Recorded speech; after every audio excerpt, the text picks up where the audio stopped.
All right, so thank you all for joining us today. And welcome, good afternoon, good morning, depending on where you're coming to us from. This is the information webinar for the Native American Collections Fellowship.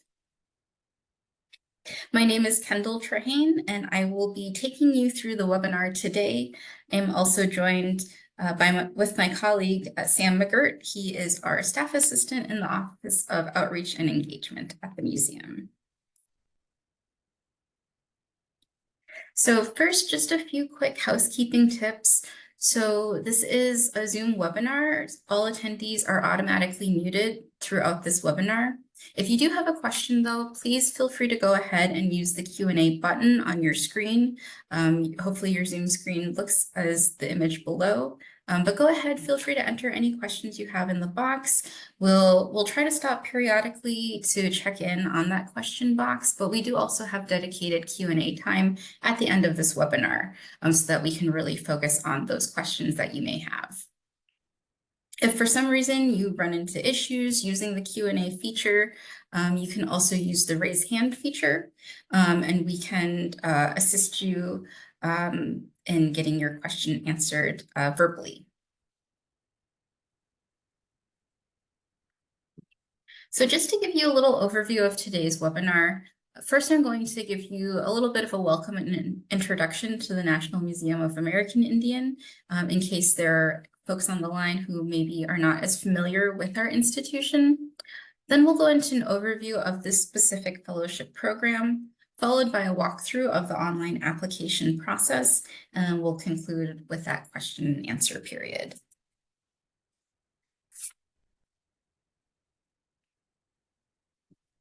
So first of all, a little information for you about the Smithsonian Institution.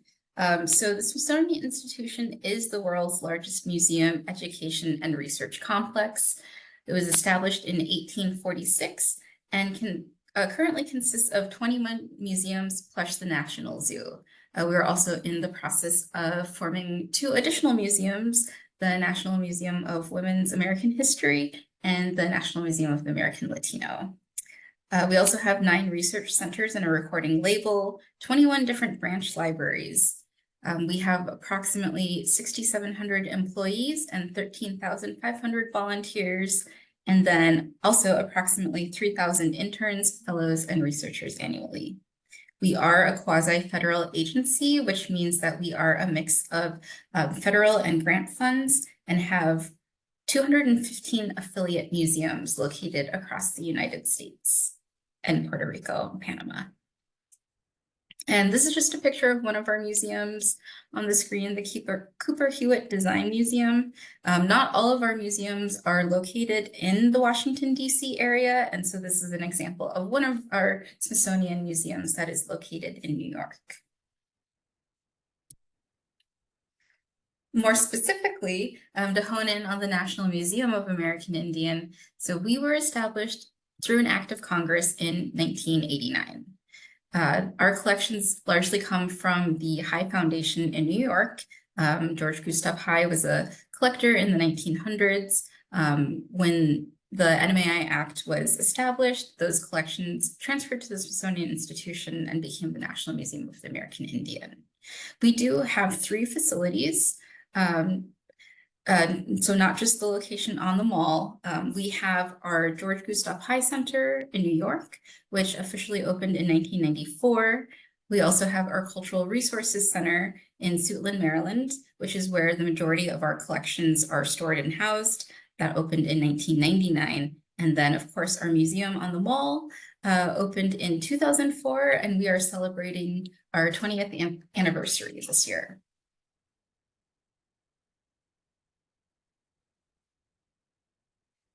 Very important to the National Museum of American Indian is our mission and vision statements, because they do guide the work that we do. Our mission statement is, in partnership with Native peoples and their allies, the museum fosters a richer shared human experience through a more informed understanding of Native peoples. And going along with this is our vision statement, which is equity and social justice for the Native peoples of the Western Hemisphere through education, inspiration, and empowerment. And really important for our fellows and researchers that are coming to the museum is the vastness of the museum collections that we have. So we do have 840,000 items represented by 270,000 catalog numbers. That's just our object collections. We also like to direct individuals to our photographic archives, our paper archives, and our Vine Deloria Junior Library. Our photographic archives have approximately 324,000 images documenting nearly all aspects of Native life from the mid-19th century to the present. We also have our paper archives with records that date from the 1860s to the present. We also hold the organizational papers of the National Congress of American Indians within our paper archives. And then, of course, also our Vine Deloria Junior Library, which has research materials, including over 40,000 volumes of books, periodicals, microfilm, and media in our main collection. And so these are likely to be all areas of interest that you would want to look into for a fellowship program. So to go into a little more detail about the Native American Collections Fellowship, the specific purpose of this program is to increase opportunities for both community and academic-based scholars to engage with collections and to conduct research at the National Museum of the American Indian.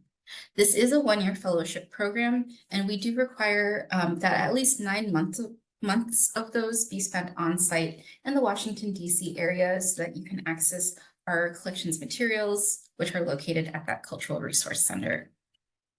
This fellowship also does provide a variety of financial support in the form of different stipends and allowances. There is a base stipend of $57,000, which is intended to support living expenses during your time as a fellow.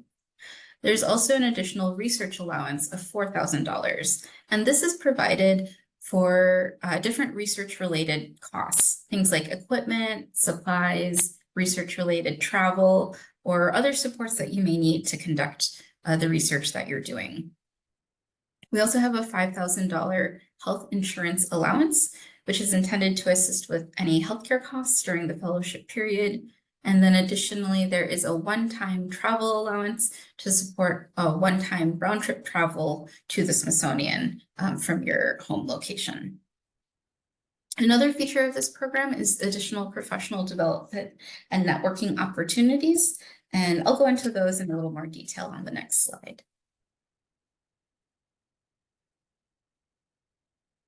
As far as the timeline for this program is broken out into a couple different phases. So starting off with a 6-week virtual phase. This is dedicated to building that professional development and doing activities that will be aimed at building the skills and capacity of fellows to carry out and conduct their research.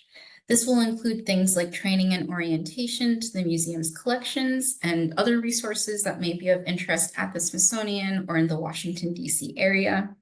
It'll also include pre-on-site networking with different museum staff, along with other fellows who may be in your cohort or in other fellowship programs at the museum.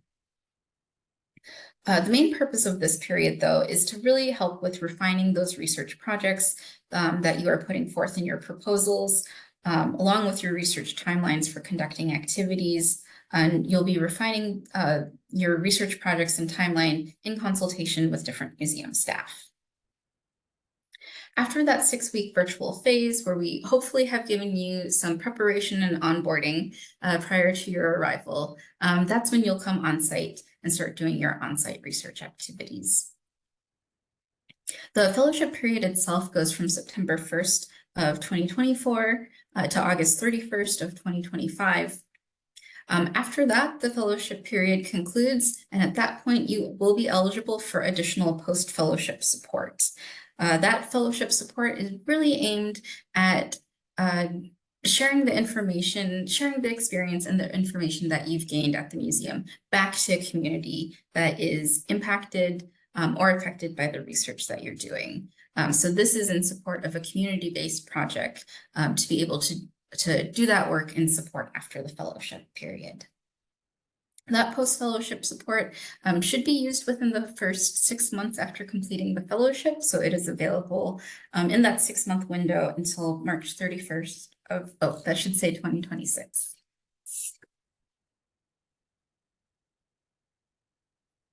As far as program eligibility, this fellowship program is really designed to support community-focused researchers who engage with Native communities and perform research in a way that benefits Native peoples.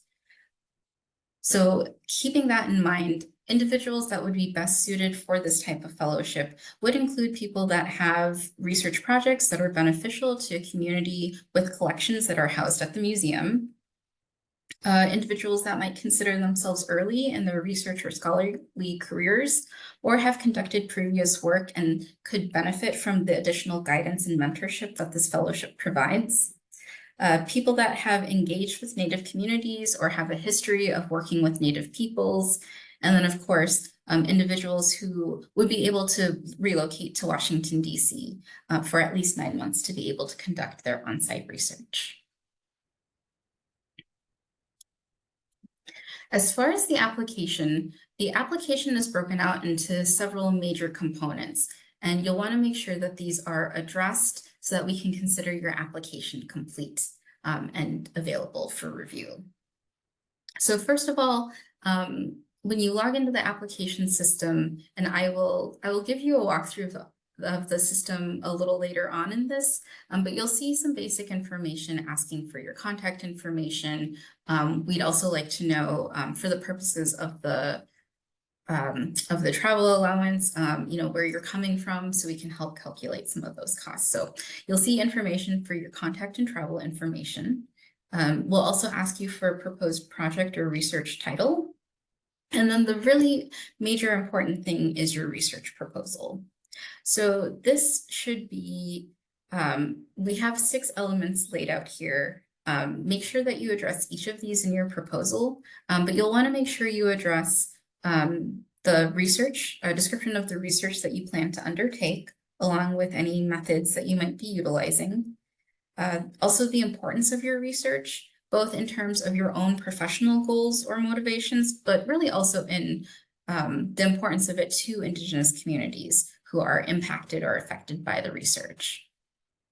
You also want to provide a justification for conducting your research at the Smithsonian and utilization of resources. And this is really more of a statement of why you want to do your research at the Smithsonian.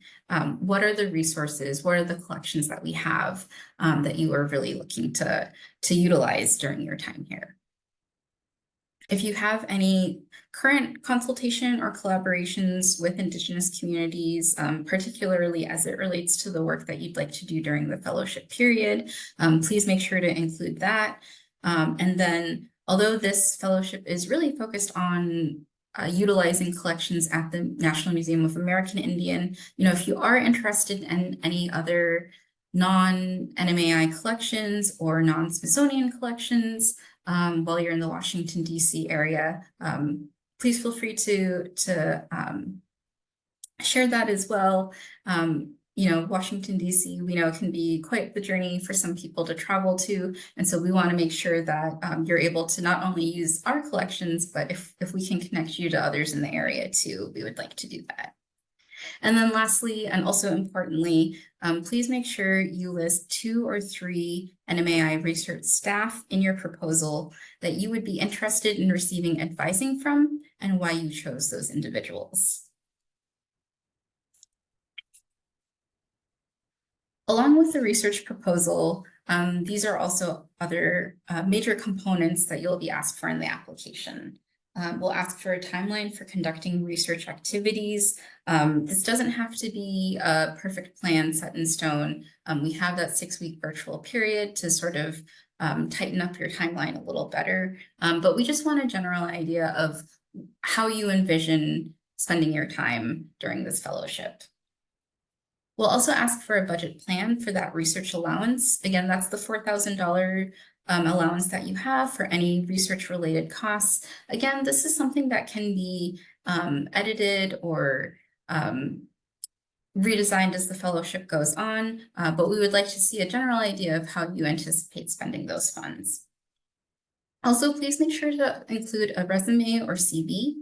And if you can, please make sure to include any work or collaborations that you've had with Indigenous communities or relevant stakeholders over the years. And then lastly, please include 2 reference letters. And we do ask that one of those letters be from an individual who can speak to the importance of the work that you would like to do during the fellowship and its benefit to Native communities. And then another letter from an individual who can speak to your ability to conduct the proposed research.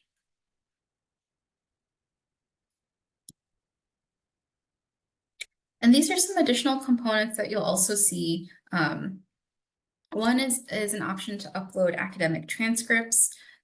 We do require these for any applicants who might require visa sponsorship.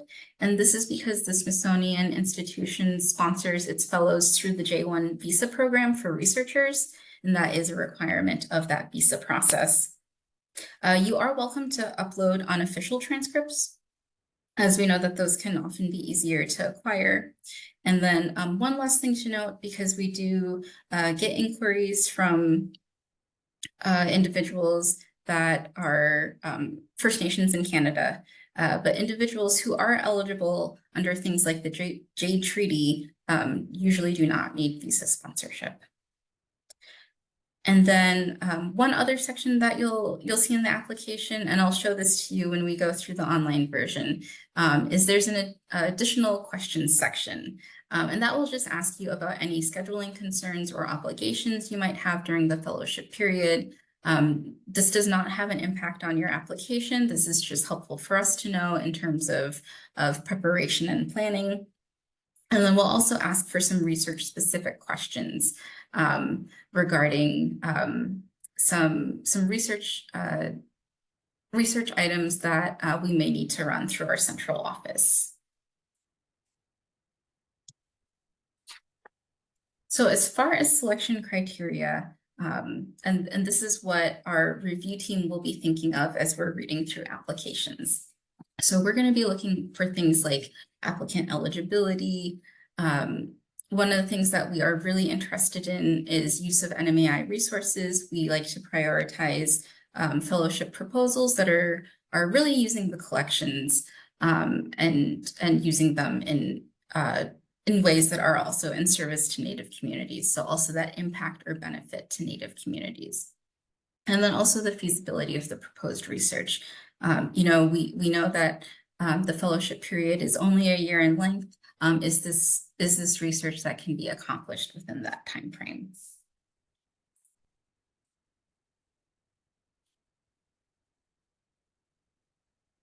So just some general tips for application submission. As you're going through the process of filling out your application, you really want to make sure to take the time to prepare that before submission. So we do recommend taking a look at our NMAI and Smithsonian online collections, and I'll share some of those links with you later in the presentation, but they're also available on our fellowship's website. So definitely make sure to take a look at what we have available through our online applications so you can see what is available beforehand. Make sure you take a look at our NMAI research staff and read through all the individuals available there and what their different research interests are. Definitely make sure to address each proposal prompt. And I'm talking about those 6 elements that we ask for in the research proposal. So make sure that you're addressing each of those. I just like to remind folks that our applications are read by a team of reviewers. Some of them may be familiar with your work or your research interests. Some of them may not be as familiar. So the more that you can connect those dots for us and make it clear, the easier it will be for our review team to go through. Also, make sure to plan to submit early if possible. This just allows for unexpected delays in the submission process. You may think you have everything and then realize you've missed one item. You may have technical issues the day you plan to submit. Just plan to submit early. in case you run into any unexpected challenges. And of course, reach out to us for any questions. Along with planning to submit early, we do recommend also proactively reaching out to your references. And I'll show you more about the how you can ask for the reference letters in the application. But we do recommend also reaching out to your references personally to let them know that this reference request is coming and ensuring that they have enough time to write the reference letter and upload it for you prior to the deadline.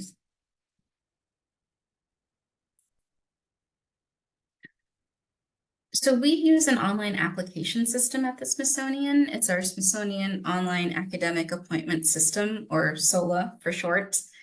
You can access it directly at the link on the screen. The other place that we've put it in case you're not able to find this link is you can also go to our fellowships website, which is the americanindian.si.edu about fellowships. And then you'll scroll down to this fellowship opportunity, the Native American Collections Fellowship. If you expand the option for application and selection process, you'll see the link for the Smithsonian Online Academic Appointment System right at the top of the page. Oh, and yep, okay. So I'll take you on a walkthrough of the online application system in just a moment, but also wanted to provide this tip of when you go into the SOLAA system, it is going to ask you for, or it has a list of all of the fellowship and internship opportunities that we have available at the Smithsonian. So first thing first, you're going to want to create yourself an account or login, because this will help you save your information so that you can start your application, work on it a little bit, save it, return to it later, finish anything that you need. It'll also help you track the application throughout the entirety of the submission process. Next, you're going to hit Start Your Application, which will give you access to all of the applications available. And then you're going to want to search for the program that you would like to apply for. This one is in the SOLAA system as the Native American Collections Fellowship. I've put a screenshot here of what it should look like on the screen, but I'll show you as well when we do our walkthrough. And then finally, some tips for submission. As you're going through the online application, just make sure you fill out everything with an asterisk, as that is information that is required by the Central Smithsonian Office of Fellowships. And then another thing that is that you can do is you can make sure to check the details or special instructions section of the application. This will tell you exactly what is needed to consider your application complete. Most of that information is going to be uploaded into the materials section of your application, and I'll show you this in just a second as we take you on a walkthrough of the online system. So I'm going to stop sharing my screen for a moment so that I can transition us over to walking through the online system. And I see Sam has dropped some of those links in the chat for you. So thank you, Sam. I think that's really helpful.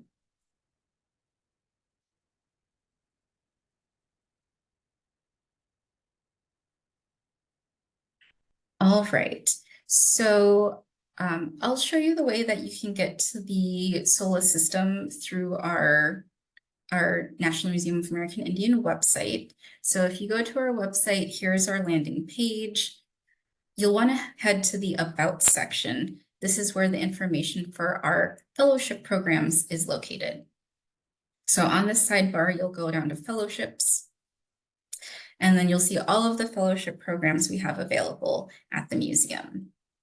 You are interested in the Native American Collections Research Fellowship, so we'll go down here. And again, if you go to the application and selection process, this is where you'll see all applications must be submitted through our SOLAA system. There's a link right there to access it. So we'll click on that. And once you're there, this is the landing page. If you don't have an account, you have the option to create an account here. If you have one already and you're returning, you can simply type in your email address and password and hit the login button. And then once you've done that, you'll want to hit start your application. And this will take you to all of the programs available. There are a lot available, so you'll want to search for your program first. And this is what I was talking about in the search for program section. If you know the program name, you can just type the name directly into there. If you're not quite sure or you don't remember the name of your program, you can also filter this by the specific museum. So this program is through the National Museum of American Indian. You'll want to search for NMAI, which is our acronym. So we'll scroll down to NMAI. There we are. We know that this is an active program right now, so we're going to go ahead and hit search. And this is actually all of the active programs that are currently accepting applications at this moment. So you can see we have internship programs, we have a variety of fellowship programs. This is where you'll find the Native American Collections Fellowship. So again, if you click on details, this will give you more information about the specific requirements of this program. Here's the special instructions with the information that you'll want to include. This will also, if you click show more, give you a little additional information about the additional attachments that you'll want to upload, like your CV resume, transcripts, the request for the research allowance, your project proposal, timeline, and references. And as you're going through, you can do this for any fellowship or internship opportunity that you're interested in. If you just click the details option, it'll give you more information about the requirements for the application for that particular program. So I'm going to pause my sharing for just a moment so that I can log into the system and show you what the application looks like as an applicant.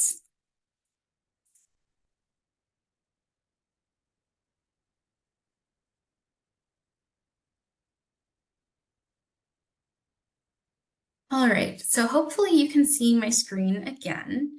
So I am now in my application. I've said that I wanted to start an application for the Native American Collections Fellowship. So the special instructions appear at the top of the screen. This is where you can fill out different information, such as how did you find out about this program? For the year of program competition, you'll want to make sure you select 2024, as that is the year that we're currently going through. And then you can provide any of your information here. This is that general contact information page. You can also use these, you can hit the next button to just go through the process, but you can also go to the top here and click on any of these chevrons, and it'll take you to those specific areas.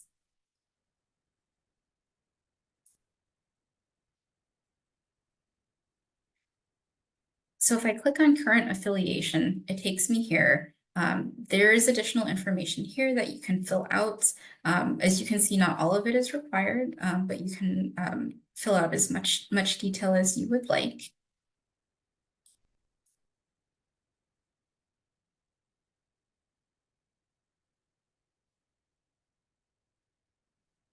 But where you are really going to want to start filling out information is once you get to this program choices section. So this is where it gives you the option. This is where we would like to know, where will you be relocating from? And then you'll be relocating to National Museum of American Indian for this fellowship. So this is where you would put in your proposed project or research title, and then any tribal affiliations that you may have, if applicable.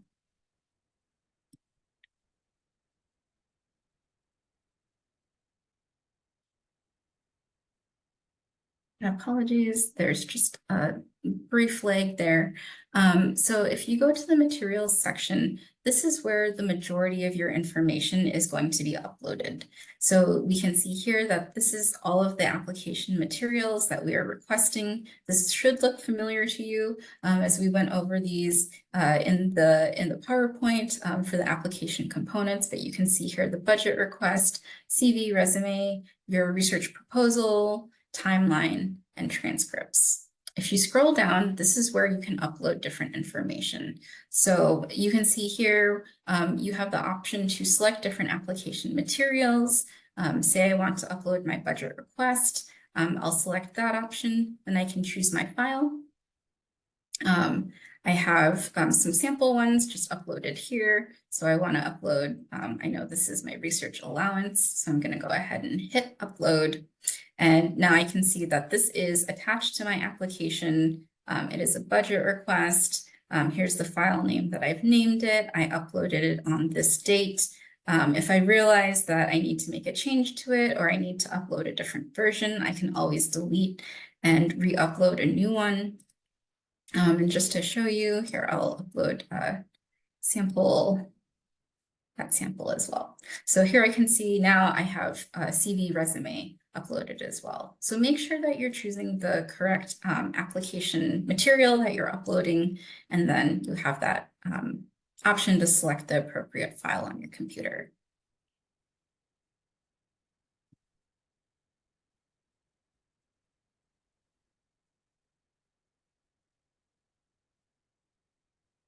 For references, which is the next option, this is the reference page.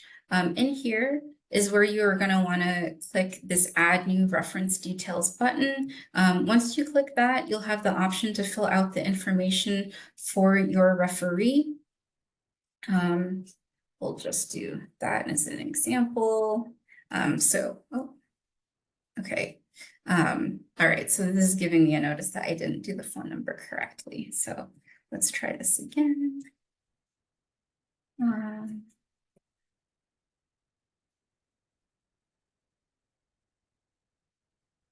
Okay, so I've put myself as an example.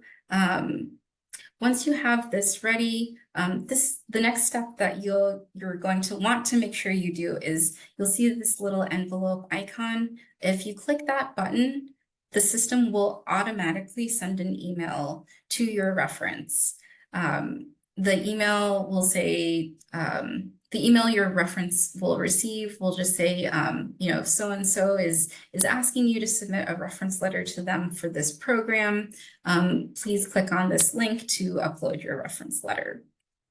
So this is why we recommend making sure you reach out to your reference personally as well to let them know that email should be coming.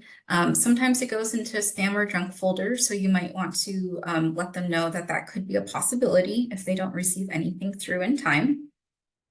But yes, just let them know that that is coming. And then if you can provide any additional details to them, you know, like I would like you to speak to my ability to conduct the research, or I'd like you to speak on the importance of doing my work and its importance to Native communities. Make sure that you contact them directly so that they have some sort of reference as to how they should be writing their letter for you.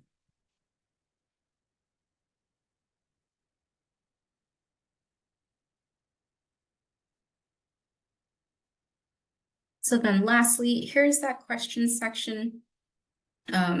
Again, this won't be applicable this first year because this is the first year of this program. But if you have any scheduling concerns or obligations during the proposed fellowship period, please let us know. And then this is standard information that is asked in most fellowship applications at the Smithsonian. So just fill this information out and then you can go ahead, save. And once everything is uploaded, you will be able to submit your application. So I'm going to stop sharing my screen so I can move us back over to the PowerPoint.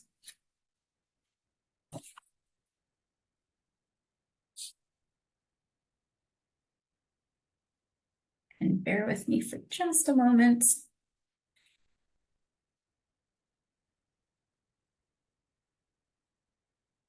All right.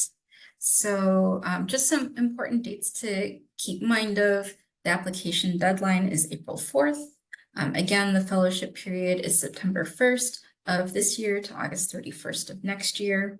That does include that virtual onboarding phase and research preparation from September to mid-October.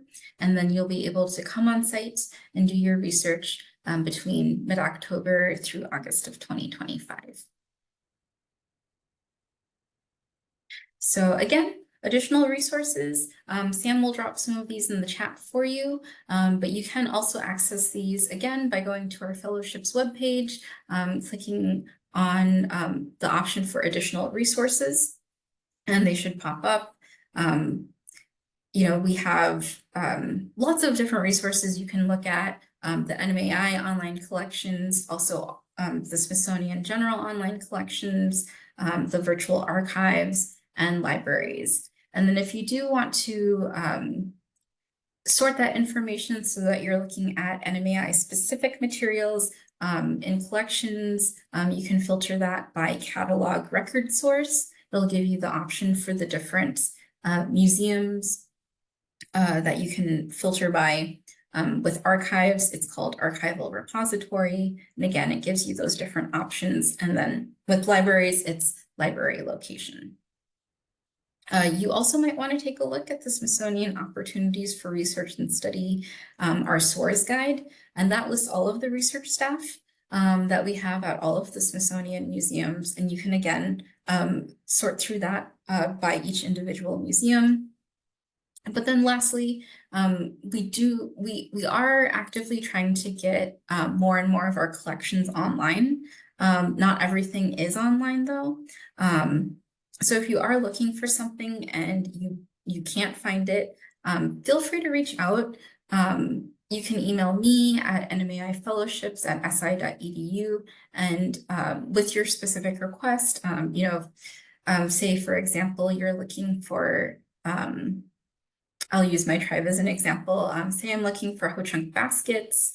I might search for Ho-Chunk basketry and not find anything online.